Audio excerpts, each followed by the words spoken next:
Mumeze neza abantu banjye? Yego, uyu munsi rero ntago mbatindira cyane, ndaza nkubita mbangura nirukanka, kuko ikibazo njeho ni ikibazo twese dusanzwe tuganiraho ku bijyanye na zimwe muri porogaramu ziri kuvuka uyu munsi. Ndaza kubabwira ibyiza byazo ndetse na bimwe mu bibi. Izo ngiye kuvugaho murazizi ni artificial intelligent cyangwa AI cyangwa izo mwita amarobo. Ni uburyo hajya kuba hageneratingwa cyangwa hakorwa amaporogaramu ashobora gufasha umuntu kubona result cyangwa igisubizo mu gihe agikeneye. Igisubizo kikaza cyihuse cyane, ukaba wagikoresha mu byo wari ukeneye kugikoreshamo. Uri gusanga uyu munsi muri academique, ubwo ndavuga ibijyanye n'imyigire, haba high school, haba universities n'abandi bakunda gukora ibintu bakoresha ama AI muri iyi minsi. Rimwe na rimwe ugasanga some professors cyangwa some supervisors barimo barabreminga, barimo bararejectinga and so bitewe n'ibibazo abo bantu bagiye bishyiramo bijyanye no gukoresha izo artificial intelligent. None se Mbijojo, wowe uje kudufasha iki nimba uje kutubwira iby'izi artificial intelligent? Ko nsanzwe nzibona zimaze igihe kinini cyane, ese zaba zikora zite? Ese nanjye yamfasha?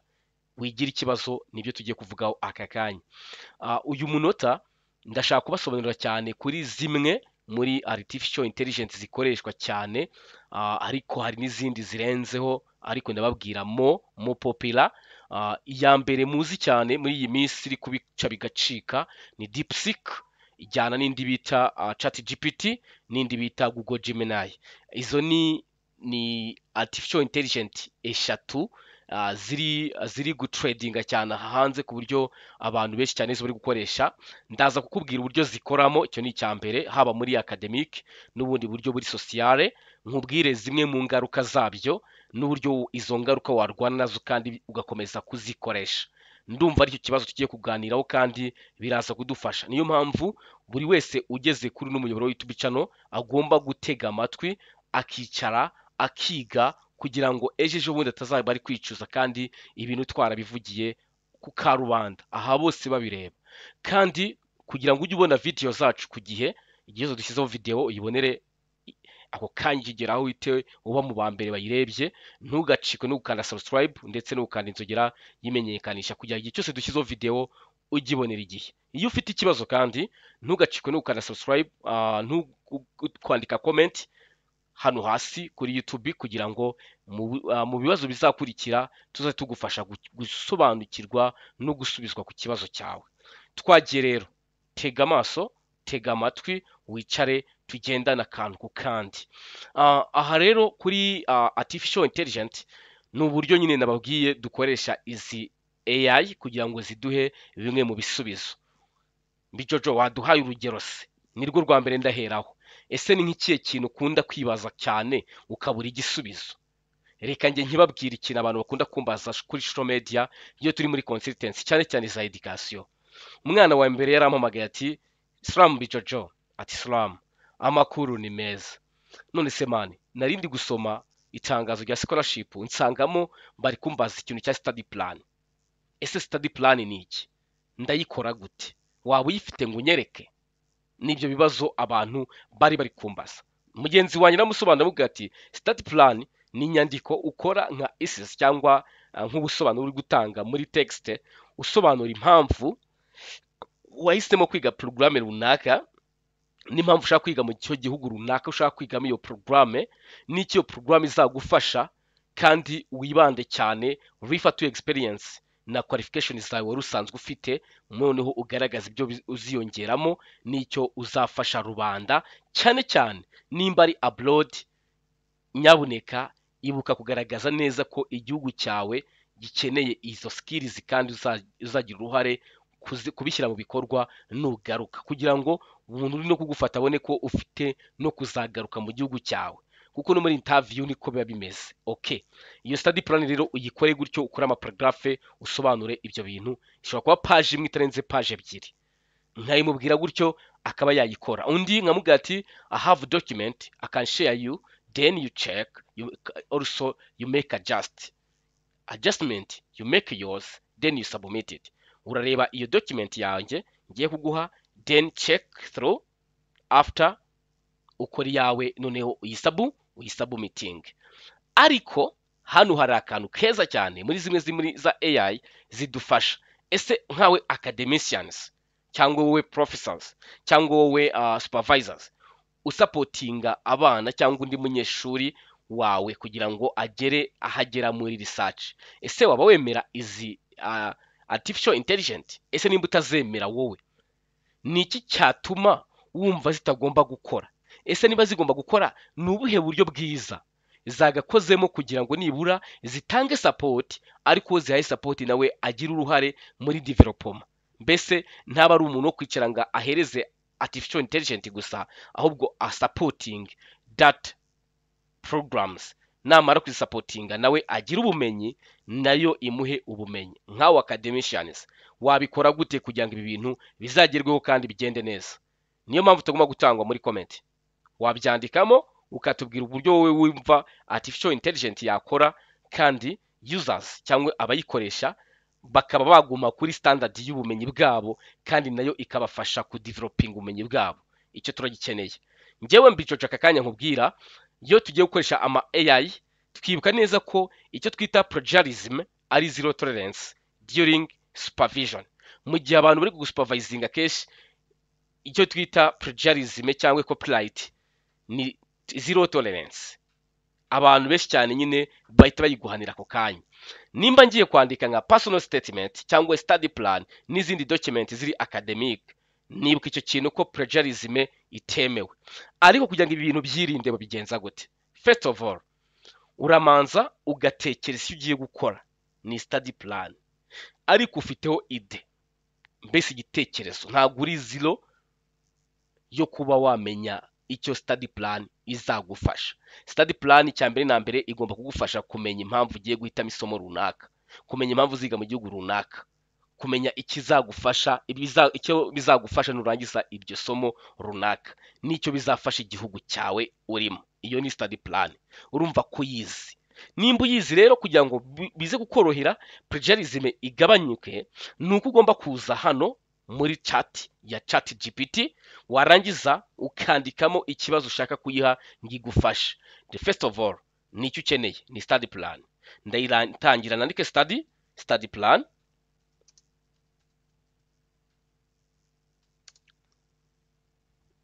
for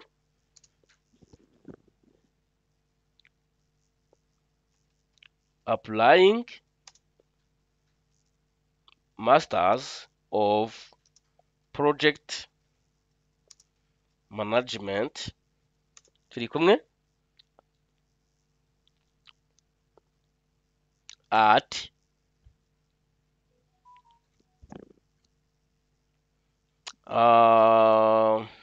Moscow University in Turkey. Turi kumwe. Wibuke kugira ngo iyo study plan yawe ibeho, irifaringa kuri previous experience and qualification. After completing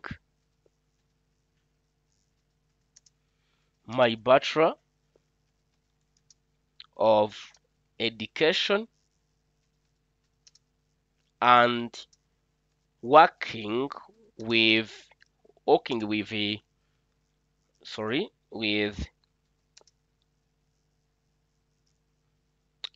Inzozi Association, nihimbire company, Inzozi Association, uzashyiramo iya nyayo, as turi kumwe project manager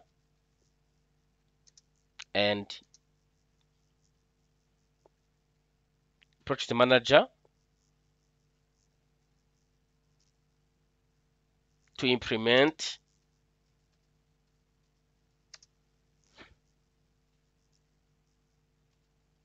parent engagement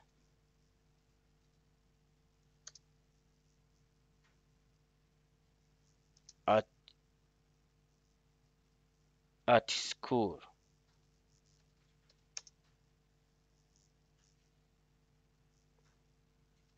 project for example. Hano ndahimbye nyine kugira ngo ngaragaze ko nize ibintu runaka n'ibyo nimaze iminsi ndi gukoramo kugira ngo mbone uko nkora iriya statement igaragaza ko nari ndi kugira ute, nari ndi gushaka nyine statement yo kwiga masters ya project management. Hano kuri study plan ugaragaza ko icyo ushaka kuri study plan cyawe ari ISIS. Ni uburyo nyine bwo kugaragaza cyangwa gusobanura birambuye impamvu ushaka kwiga kiriya kintu. Nindangiza nkore iki, kano bakita checker, grammar checker. Ushobora kuyikora extensions muri Google Chrome yawe kugira mu gihe uri kwandika ibintu bibe yagufasha kugira ibyo ukosora. Nkore send, nicare ntegereze ize imanukurira ibintu, irayimanuka tu iyimanukure kabisa, iyimanukure iyicyangacange. Nirangiza nkore conclusion, ngiye nkore copy, nindangiza nze gupestinga he muri Word. Turi kumwe hano, turi muri academic. Murabona ko impaye page imwe. Rero iyo page ubona ituzuye mu buryo buri academic no muri ntabwo wemerewe gukora document y'igice, ugerageza izi marge uburyo utazimara ariko none ntizibe nini cyane kugira ngo ibyasigaye bibone aho bijya. Hano hasigayemo utugambo tubiri hano hasi, na hano ukaba wamanuraho gatoya ukageza hano ugahita ugira ute, ugahita usiba. Study plan yanjye ikaba ndayikoze, sibyo? Hano ushaka kurugenda umanura kuri tuno title, niba byiza bihita biryoha. Tuno title uramanura, even this introduction back like this. Washaka iki ukagisiba ukabigira gutya, ukaza ukareba ko ibintu byawe byoroganije neza. Ushobora no kongera ukabisubiramo neza kugira ngo biryoshye. Bibutse ko 11 na 12 ntacyo zitwaye mu myandikire yacu mu gihe turi kwandika document. Murabona ko ngakoze ka page kamwe keza kagaragara gasomeka kari clear. Hano rero first of all bansomeye ikanse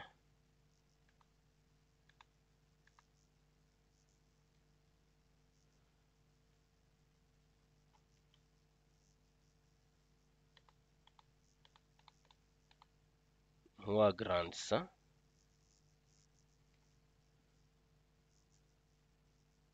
Yego, yaje inkorera even this one. Yego, even this one, future goals. Even this one, conclusion. Mbibutse ko hasi ari ibindi bintu byasigayeyo, ariko ushobora kuzamuraho gatoya simbi marema, ariko hano si ntume biza kuba bijagaraye. Hano nkaza nkegeranya neza. Yego, nkamanuka hasi nkabanza nkareba hasigaye akantu kamwe. Hano nkamanuraho gato,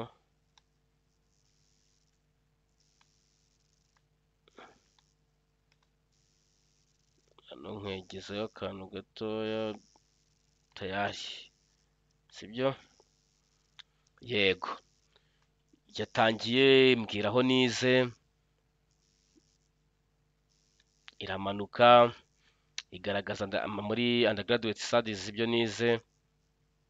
Hano ni ibintu nagiye ngaragazamo bijyanye na experience, ibi bifite muri database nyine, kubera ko iyo ukoresha kenshi cyawe bifite amakuru yawe kenshi ikunda guhita iyazana. Hano bazanye uburyo wabujyanye n'ukuntu n'uburyo ibyo nkoramo uyu munsi nkuko nagiye mbivuga nyiha kugira ngo idetaye. Bagaragaza impamvu nahisemo iyi kaminuza, murabibona hano. Irangije isoza ikora conclusion muri ubu buryo, ku buryo ibintu byanjye biba birangiye. Nindangiza ndakora iyi kopi yanjye kugira ngo ngiye kuyikorera plagiarism checker, nyicekinge ko itari copyright cyangwa itapestinze. Iyi ni website ikoreshwa cyane muri academic mu buryo bwo gucekinga ibintu biri plagiarism. murabona igira plagiarism checker, ikagira grammar checker, then ikagira n'ibyo bita profiling. Muri gukora profiles cyangwa mu buryo bwo gutondeka neza ibijyanye n'inyandiko yawe, hano nabyo ibi bigufasha, ariko njye ngiye gukoresha icyo bita plagiarism checker kureba nyine ko idafite copyright. Icyo ukora uraza ugapestinga iriya nyandiko yawe hano. Iyi ngiyi ni free kuyikoresha utarenze amagambo 1000. Ndapestingamo, murabona gukora amagambo 500 ku magambo 1000. N'ubundi akenshi batubwira amagambo 500 cyangwa amagambo 200, ntako ni gake cyane bavuga amagambo 1000. Nindangiza mite nza nkandi hano kuri check up plagiarism, ntegereze inkorere check checking ibijyanye na copyright cyangwa n'uburyo gukoresha content y'abandi. Sinzi niba bavuze plagiarism ubyumva, ni uburyo bwo gukoresha content y'abandi ku buryo butemewe. Uretse ko nabonye mu bintu bya YouTube ubu kuba wakora content, iyo content yawe kaba ari yokoze copy, niyo baba baguhaye uruhushya, akeshi ntago iba ituma ujya uba mu partners wa YouTube ku buryo wajya uhembwa. Bivuze mu gihe content ari y'umuntu, aho kugira ngo uyu mwaka ujye uyipostinga, ahubwo wamwigiraho ukajya ukora content zawe, wenda we akaba reference yawe kugira ngo nawe utunganye content, ariko ntukore copy paste ya content y'umuntu kugira ngo nawe uyuploadinge kuri YouTube yawe. Iyo ni inama ngiriye aba YouTubers, ariko na hano muri academic nyine content yawe iba nziza kurusha izindi content wakura handi. Uretse ko artificial intelligence nyine yagiye ikemura byinshi, mukandaza kubereka uburyo buri sociale nsohotse muri academic. Niyo mpamvu mpereye kuri document imwe nk'iyi study plan. Murabona ko excellent hano banyeretse ko plagiarism ari 0, unique content ari 100%. Bivuze ngo iyi document yanjye ihise igitsindira igikombe. Hano ushobora gukuramo raporo yawe ku buryo ushobora kureba nyine ibijyanye na content yawe nimba itari plagiarized cyangwa itarakorewe copyright. Icyo ukora, urabona ko nyidabonorenze report, ushobora kuza ukayireba. Murabona ko bambwiye ko unique content ifite 100%. Iyi website Simoro Tools, iyi ngiyi rwose irabikora cyane mu gucekinga ibintu bya plagiarism. Warangiza ukamanuka neza ukareba content yawe uburyo imeze. Hano bamaye ko no plagiarism found. Iyi document yanjye rero iba yemewe 100%.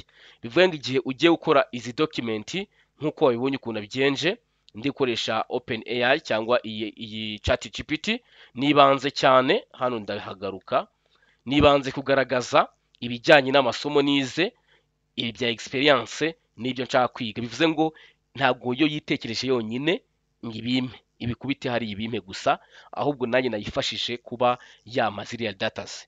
Niyo rero ntakoresha iyi ChatGPT, nkakoresha nka DeepSeek, izi ni AI ziri kubikora. DeepSeek ifite kano karogo kameze nk'igifi. DeepSeek rero ninjya kuyikoresha, muri hangana ndapestingamo cya kibazo cyanjye, nindangiza nkore send, ndebe nayo ko irampa datas. Nayo iratangiye my introduction, my background yanjye ijyanye na academic ndetse na experience, my motivation why I'm interested to apply to that position cyangwa to that program. N'amagambo yo yagiye inayabara gake gakeya, ni kuvuga ngo yo igarukiye aha, iyikoze guhera hano. Iyi ni ya DeepSeek, nyikore copy nyizane hano muri plagiarism, nkore try new, nze pasting content yanjye hano, paste. Nindangiza nze hano muri plagiarism checker, nkore check kuri content my DeepSeek, ndebe checking yanjye iri bumpe. Nayo byatangiye kubarira muri unique content, ariko nababwiye nyine ikantu kibanga kaba karimo. nuko mu kibazo watanze ugomba gusobanura details yose utarezimye, kuko iyo ariyo uhaye akazi gusa akenshi gukorera amabara ikaguha ibintu bifite amakosa menshi. For example, CL study plan, reka nkore edit, ngarukira hano,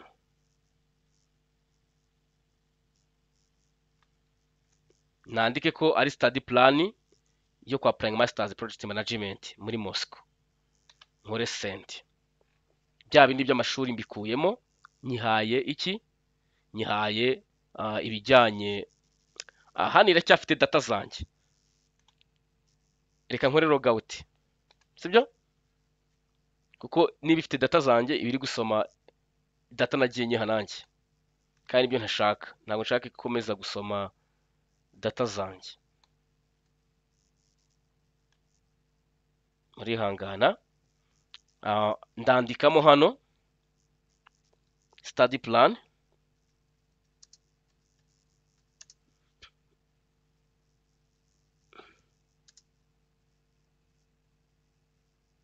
to apply Master of Project Management at Moscow University, nkore send, imanuke,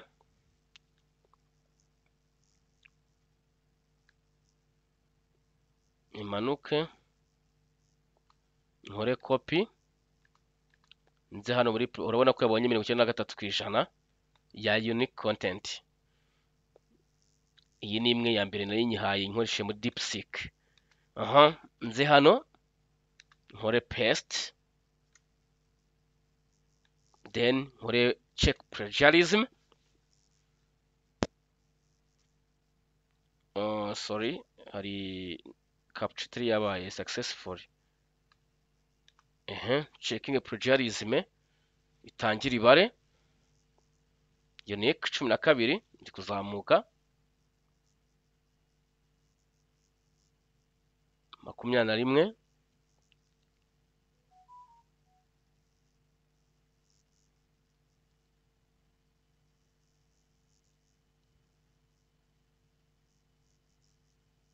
gatatu,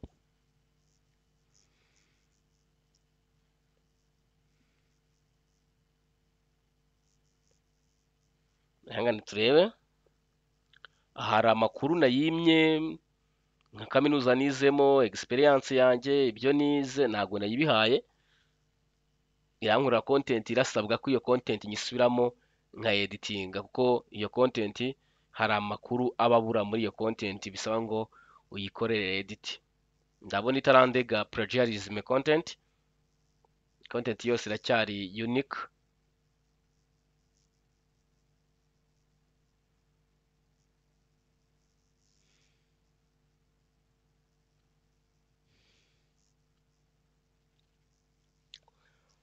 Cyenda kane, good, ibaye 100%.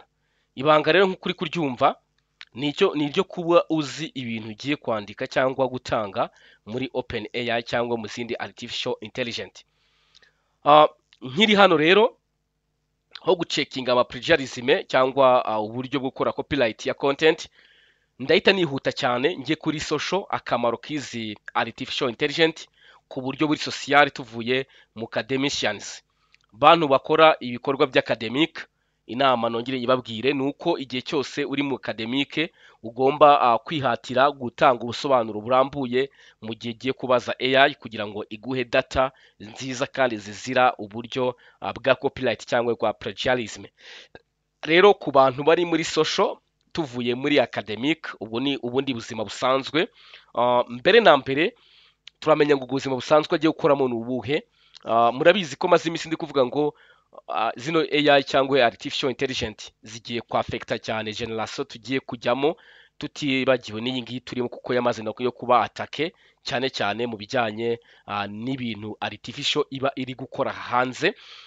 Rero ikintu cya mbere kitoroshye kandi gikomeye, ni igabanyuka ry'akazi hano hanze bitewe n'amabara cyangwa n'ibintu bidasanzwe AI iri gukora aha hanze. Icya mbere gikomeye ni ibintu bijyanye n'akazi muri health cyangwa muri education, aho umuntu ashobora kujya afashwa kwiga cyangwa kugira ibyo afata hatabanje kuboneka mwarimu. AI akaba installed, akaba yakinstalwa muri device, ukaba wakurikirana amasomo, ukaba umuntu akagusora akakwerekera amarobo ariyo akora ako kazi. Ikindi, computer learning, uburyo nyine gukoresha mashini cyangwa izindi ICT tools nk'amafone, ukaba wakifashisha telefoni, ukaba ari ikintu wakurikirana ukakiga kandi AI ari kiri kugufasha. No kwa muganga nuko rero uzajya usanga hari abakozi ba control robo, umukozi umwe ashobora gukontorora ikigo kinini kigizwe na departement zirenga 30 akontorora imikorere y'izo robot arizo zikora akazi. Bivuze ngo umuntu umwe niwe uzajya uba ufite akazi muri department runaka. Murumva niho AI iri kutujyana. Nari ndi gusoma inkuru ya Elon Musk, uyu mugabo w'umukire, niwe wabaye nyiri Twitter, niwe wohereza ibyogajuru mu kirere, niwe wakoze izi modoka zikoresha electronic.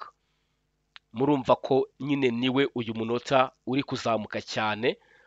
Rero ari kuvuga ku bintu bijyanye na development technology iri kuzamuka uyu munsi, agaragaza ko mu minsi iri imbere iri buze uzasanga ibintu byinshi cyane bikorwa na technology gusa. Murabizi twagiye tuvuga 5G, benshi ntabwo bari bazi impamvu 5G iri kuvugwa cyane. 5G ivugwa kubera ko izaza koroshya imigendere ya internet, kuko murabizi akenshi bino bintu byo kubagwa n'amarobot kwa muganga ntabwo biraba launched kubera ikibazo cya internet. Ibaze ko umuvuduko wa 4G bawufitiye ubwoba ko ushobora kugira data ujugunya ukaba wakica umuntu. Mbese nimba dogiteri uri mu Burusiya agiye kubaga umutima w'umuntu urwarira wa Faisal cyangwa urwariye CHK cyangwa urwariye mu bitaro by'akarere runaka, uwo murwayi network ikaba yagendaho amasegonda, uwo murwayi ashobora guhita apfa kubera ko umuntu wari uri gufasha mu kubagwa ke yabuze connection yo kugira ngo badirectinge imibagire y'uwo muntu. Ni nayo mpamvu yiri gutuma ko bazamura internet connection ku muvuduko mwinshi cyane, ku buryo everybody aho yaba ari access internet kandi ku muvuduko wihuta. Nimba tuvuga 4G tugatangara twese, tekereza umusoro turi kuri 5G n'umuvuduko izaba ifite. No kuvuga ngo bazajya bashobora gukura umuntu iryinyo, ari robot imukura iryinyo, bamukure mu masegonda, uri gukura iryinyo atari mu Rwanda, ari nko mu Burusiya, ari mu Buhinde, ari muri Korea, ari mu Buyapani, akora akazi ari hariya. Nimba bagiye kuzamura igisenge cy'inzu, robot izamura igisenge cy'inzu zikimanike, uri kubaka iyo nzu ari Moscow, ari kubaka inzu ari muri Amerika, nuko robot ubundi zigiye gukora akazi, ugasanga niko ziri kwafekta urubyiruko cyane n'abandi bantu bari muri generation zigiye kuza zikurikiye iyi turimo. Iyi yatangiye kwafekta, ariko basi hari ibyinshi tukikorera, ariko ikiri kugaragara nuko hari byinshi cyane bigiye kwangirika. Aha rero impamvu ujya kwabwira ibintu biri societe cyane, tuvuye mu bintu bya academique twari turimo mu kanya, ariyo mpamvu utagomba gucikwa n'ikiganiro kiri gukomeza cyane tugiye gukomerezaho tuvuga ku bijyanye na social impact cyangwa inyungu societe ifite mu bijyanye na artificial intelligence cyangwa AI. Rero muri societe dufite abantu benshi, dufite abo bantu nyine bakora mu mirimo isanzwe bakeneye kugira ababafasha. Ukeneye kugira ngo nimba uri kubaka ikintu haba ari ikintu kishobora kudirectinga ukagera ku cyo ushaka. Harimo no kuba wa developer ide cyangwa igitekerezo cy'icyo ugiye gukora. Hari no kuba rero mu buzima busanzwe ukeneye ibitekerezo bigufasha kubaka ibindi bintu. Hano rero ndatangirira ku bantu bita aba content creators, nibo ndibigibandeho. Abandi bo nari mbavuzeho bijyanye n'akazi kabo, ushobora kugabanya abakozi mu biro hehe, hakaba hakoreshwa amarobo ari yatunganya ibindi bikorwa, umukozi umwe akaguma kuri control y'ayo marobo. Noneho kuri social, ku bantu bari bakora ama media cyane cyane nyine abo twita ngo ni content creators, haba ari abandika ama blogs kuri website, abandika ku social media nka za Facebook, Twitter, Instagram n'izindi, n'abakora ama YouTubes content cyangwa ibiganiro byo kuri YouTube, iyi ChatGPT, Google Gemini, za DeepSeek n'izindi artificial intelligence muzi zishobora kugufasha kandi ukaba umuprofessional mu byo waba uri gukora. Ariyo mpamvu izi artificial intelligence njyewe ntabwo ndi mu bantu bahakana ko zaje guhindura ubuzima bwa bamwe hano ku isi dutuye. Urugero, wenda Mr Kalisa ni content creators, yandika inkuru ku mbuga nkoranyambaga ku dukuru tudasanzwe avuga kuri topic runaka zijyanye n'imideri cyangwa n'imyambaro igezweho. Rimwe na rimwe yamaze kubitunganya abikora na video agapostinga kuri YouTube channel ye kugira ngo abone view, bamukurikirane, ajye muri YouTube partnership program, YouTube imuhemba, bamamazemo n'ibindi bitandukanye, kandi ashobora kwifashisha AI imwe mu zo nagiye mvuga. Urugero, nafata ChatGPT cyangwa OpenAI, ashobora gukora content yiwe kuyo akoraho y'imyenda, akandikamo amagambo agira ati: ni iyihe myenda y'abakobwa igezweho idahenze kandi wambara ukaberwa?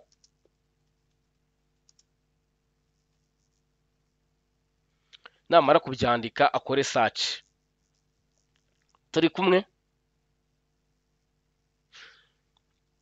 Iki kubera ko ari ikintu kiri iwacu bwite, kiri unique, akenshi igihe kidakunda, ahubwo nshobora gukoresha ni iyihe myenda nakambara myiza y'abakobwa.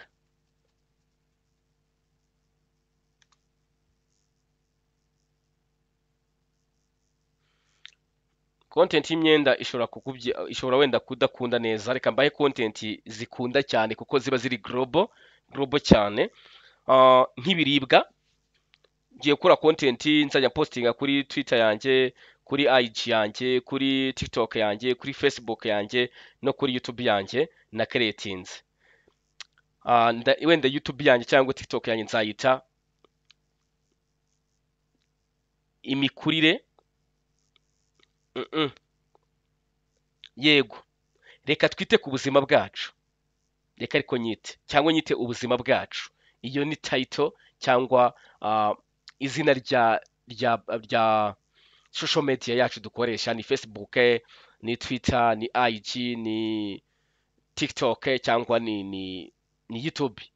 Noneho mfite content ya mbere ivuga ngo abana bari hagati y'amezi 6 n'imyaka 2 barya ibihe biribwa? Nkore search.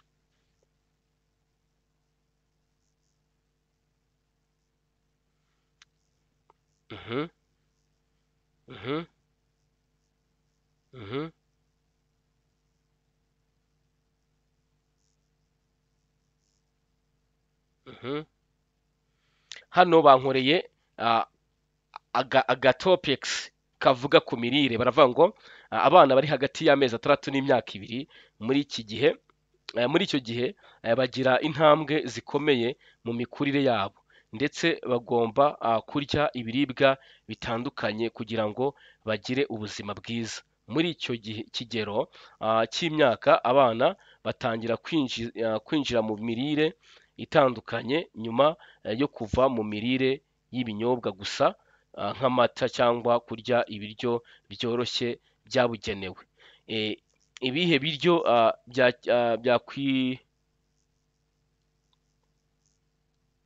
ni ibihe biryo byakibandwa cyangwa byakoreshwa cyane mu kigero cy'imyaka? Hari amata cyangwa ibinyobwa byongera intungamubiri. Niba umwana akiri munsi y'amezi 12, akomeza guhabwa amata y'umubyeyi, ayo twita amashereka, cyangwa amata y'inyamaswa amata ya soya, nayo ushobora kuyakoresha nk'igice cy'ibiryo by'ingenzi. Hano bakongera bakavuga ngo ibiryo bifite intungamubiri zifatika. Urugero, kurya ibiryo byoroshye. Umwana atangira gufata ibiryo birimo ibinyampeke nka porridge, igikoma, ibirayi, imiteja cyangwa ibiryo bikozwe mu mbuto zoroheje. Mwe mujya mukora utuntu tw'udupotaje, ugasanga abantu bakoze masedwane ariko y'imbuto zoroheje gusa, bakoze imitobe yo mu mbuto n'ibindi baha abana. Kurya imboga n'imbuto, uko umwana bagiye basobanura nyine gukora agatopic. Ushaka kutandika muri ino context, wowe ukandika wenda ukavuga ngo ni ibihe biryo nagaburira umwana uri hagati y'amezi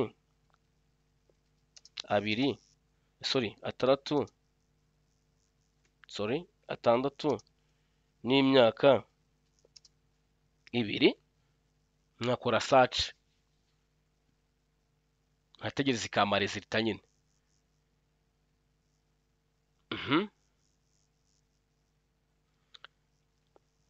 Ibigori, imyumbati, ibirayi, bino bintu nyine urabipondaponda. Imboga z'ibanze barabivuga, baramanura rwose, bavuga byose ibiribwa ushobora kugaburira umwana. Ushobora guhita ufata rero iyi topic yawe iguhayemo content, wowe ugahita ukora iyo content. Ushobora guhita ukoresha amafoto ukajya uyagaragaza, ukabisobanura, ukabivuga. Iyi content wayivuze utayifite ubumenyi bwinshi cyane, iyo igufasha guhita ugiraho ibitekerezo byagutse muri ibyo bintu. Ushobora kuba uri mwarimu ariko ukaba utateguye amasomo uri bwigishe neza, ukaba ushaka kumenya icyo ugiye kwigisha muri topic runaka. Urugero, ushobora kuba uyu munsi uri bwigisha isomo rya leadership ariko ukaba utazi key concept cyangwa key content uri bwibandeho uri kwigisha mu ishuri ryawe. Nabwo ukagira ute, ukaba wabyandika ukavuga ati which, ubwo tugiye ku barimu,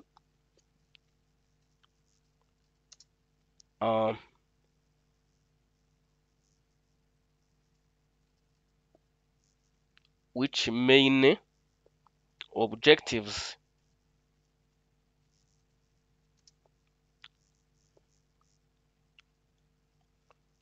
during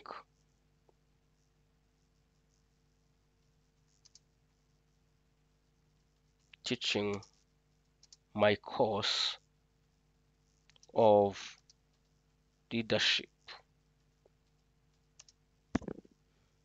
and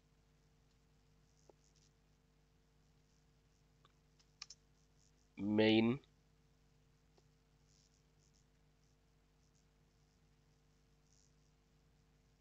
notes we focus. Then send.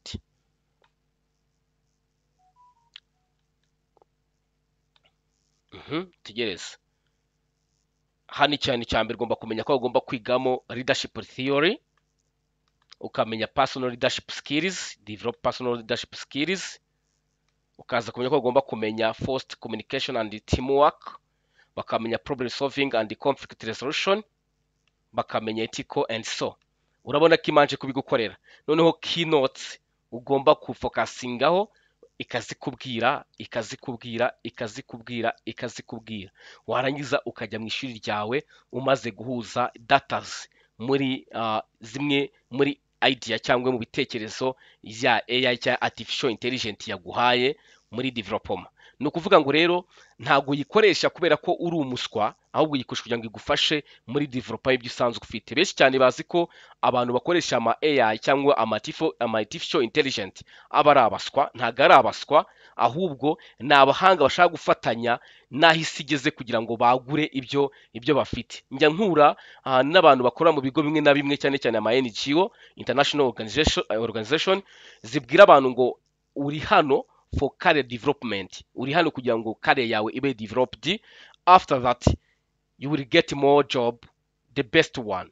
Uzabona nyine akazi keza karuta kano urimo muri career development. Then after uhembwa amafaranga meza, urye neza kubera ko umaze kubona akazi keza. Niyo mpamvu rero ntabwo ibintu byinshi cyane bikorwa kubera ko harimo ubuswa, ahubwo bibaho kugira bibe developing, cyangwa buri wese yumve ko akeneye kugira ibyo yagura mu gihe ari gukora research.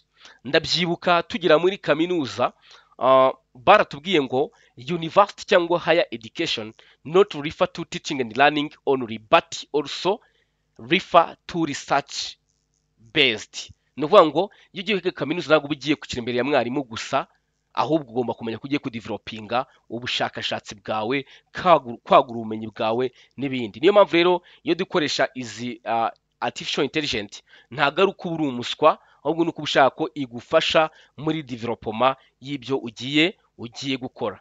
Nk'uko muyibonye muri ChatGPT also muri DeepSeek cyangwa muri Google Gemini, naho niko ishobora kugukorera ibyo bintu. Urugero, nimfata iyi question yanjye nkayiha Google Gemini,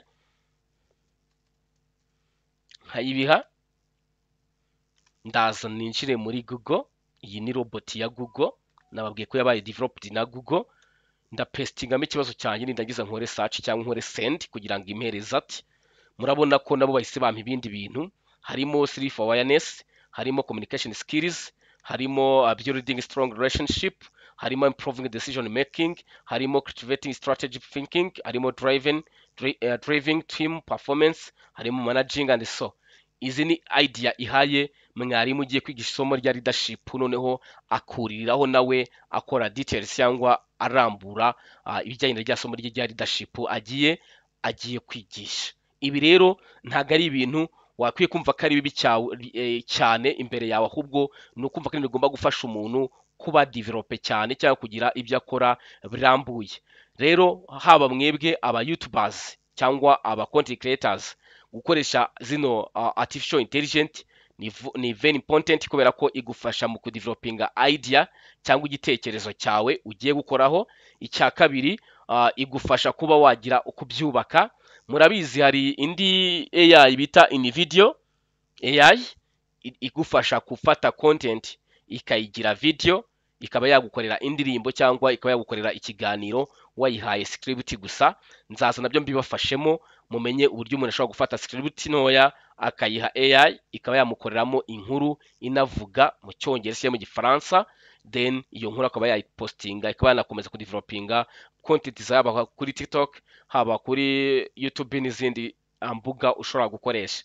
Rero academicians muzihangana, ariko ahubwo dukomeze dutekereza uburyo ki ibyo bintu twabizamuramo kugira nibura bizabe byafasha abantu benshi kandi bitagize ingaruka mu bijyanye n'imyigire cyane na development, ahubwo bibe ibyo guza gufasha ibyo bintu tuvuga ko byazangirika. Ahubwo nabavuze ngo nimba ufite igitekerezo y'uburyo ibintu ushobora gukorwamo, haba academicians uburyo buri academique bukaba bwaba developed kandi ntibugire ingaruka, wabyandika muri comment. Kandi ufite ikibazo cy'igitekerezo ntiwibagirwe nawe kuba wabyandika muri comment. Ntugende udakanze subscribe ndetse n'inzogera y'imenyekanisha kugira cyose dushyizeho video ugibonera igihe. Murumva ko tubafite ibintu byinshi cyane byiza byinshi bizabafasha kwaguka mu bwonko, gukora cyane n'ibindi bitandukanye. Hano rero narimbi Jojo, narinjiye kugira mbafashe gusobanukirwa ibintu bya artificial intelligent, kandi nizere ko benshi muyumvishe kandi mubonye ko ifite akamaro kenshi yajya ibakorera mu buzima bwanyu bwa buri munsi, kandi tuzakomeza kwigana tunareba byinshi cyane bizatuma bikomeza kutwagurira ubwonko ndetse n'ibikorwa byacu. Amahirwe masa kuri mwese muri gukora ama application, haba ari ayo kwiga cyangwa ay'akazi. Murabizi ko aha niho tubazana amatangazo ya mbere ajyanye no applying, haba aya kaminuza za hano mu gihugu cyangwa izo hanze, ndetse no gusaba akazi mu buryo bwo kuvuga ibikenewe cyangwa uburyo babikora no kubereka inzira zabyo. Mboneyeho kwifuriza amahirwe masa ku bana bari applying kaminuza y'u Rwanda ndetse n'ishuri ry'imyuga n'ubumenyingiro Rwanda Polytechnics.